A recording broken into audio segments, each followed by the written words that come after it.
कि बांटेगा तो कटेगा। अब सोच लीजिए कि जे हमारे लोगों के साथ 5000 साल तक गुलाम बना करके रखा, आखिर बनाने वाला कौन लोग हैं? मंदिर में जाने के लिए रोका गया, हमारे लोगों को के साथ मंदिर में प्रवेश करने पर गंगा जल से ढुलवाया गया। ये कौन लोग हैं कि हम लोग सारे हिंदू एक हैं? तो हमारे जब सारे हिंदू एक हैं तो हमारे लोगों के साथ या आज़ादी के 76 वर्ष बाद भी हमारे लोगों के साथ इतना बड़ा अत्याचार क्यों?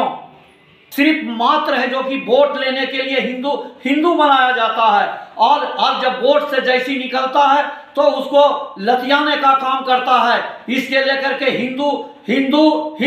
हिंदू और मुस्लिम की एक फ्रैक्शन पैदा करना चाहते हैं। मात्र एक ही विकल्प इन लोग के साथ रह गया है कि किसी तरह से सत्ता पर काबिज होना।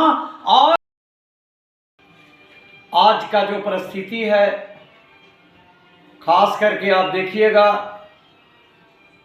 कि जो हमारे लोगों के साथ 5000 सालों तक गुलाम बना करके रखने का काम किए, हमारे साथ न जाने कितना शोषण और अत्याचार किए, आज वही लोगों ने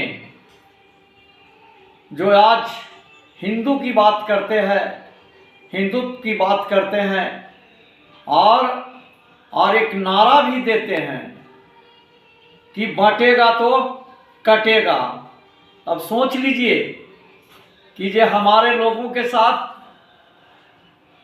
5000 साल तक गुलाम बना करके रखा, आखिर बनाने वाला कौन लोग हैं? हमारे लोगों के साथ छुआछूत, अत्याचार आज तक करते आ रहे हैं। करने वाला कौन लोग हैं?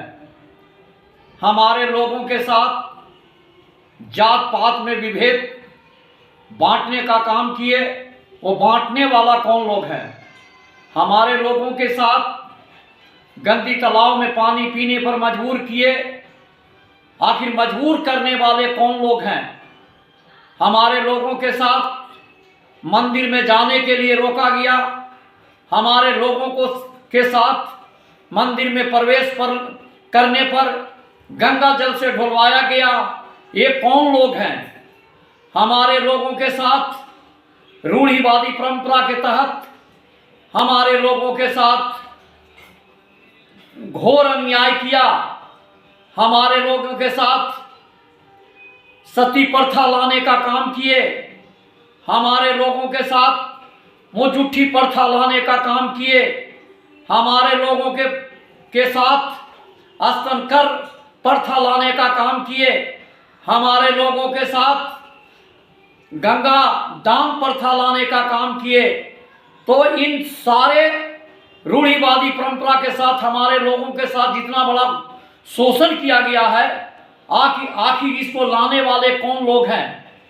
तो इसके लेकर के मैं कहना चाहता हूं कि हमारे लोगों की आज बहुत ख्याल आता है कि हम लोग सारे हिंदू एक हैं।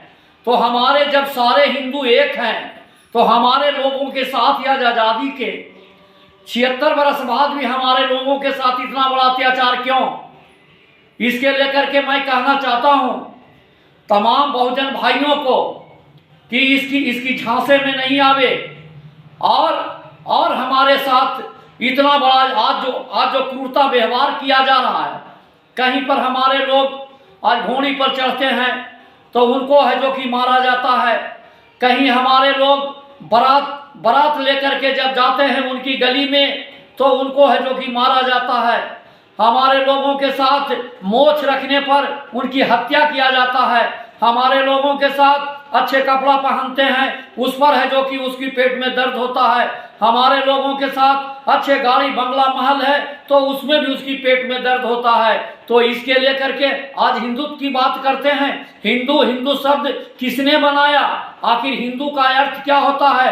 आज हिंदू का अर्थ एक ढकोसला ही लोग पीटने का काम करते हैं। हिंदू शब्द जो है ये मुस्लिमों का ये दिया हुआ शब्द है, जिसका एक अपभ्रंश जो रूप जो होता है उसकी गलत उसका माने उसका यथी है। इसके लेकर के मैं कहना चाहता हूं कि हिंदू शब्द आज अगर हिंदू होते तो आज आप देखिएगा कोई भी गीता रामायण महाभारत पुराण में कहीं भी हिंदू शब्द का जिक्र नहीं है। आज हमारे लोग को सिर्फ मात्र है जो कि वोट लेने के लिए हिंदू बनाया जाता है, और जब वोट से जैसी निकलता है तो उसको लतियाने का काम करता है। इसके लेकर के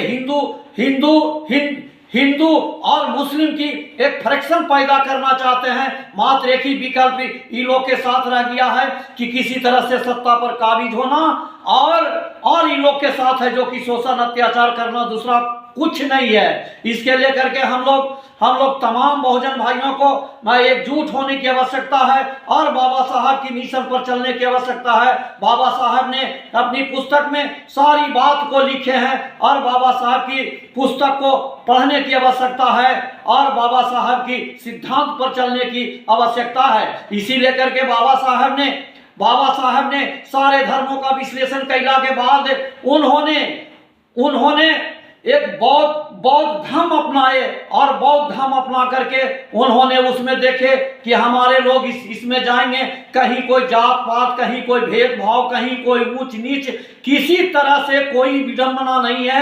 इसके लेकर के बाबा साहब ने नागपुर में जाकर के वो 56 में उन्होंने जाकर के अपना है जो कि बौद्ध धर्म अपनाए।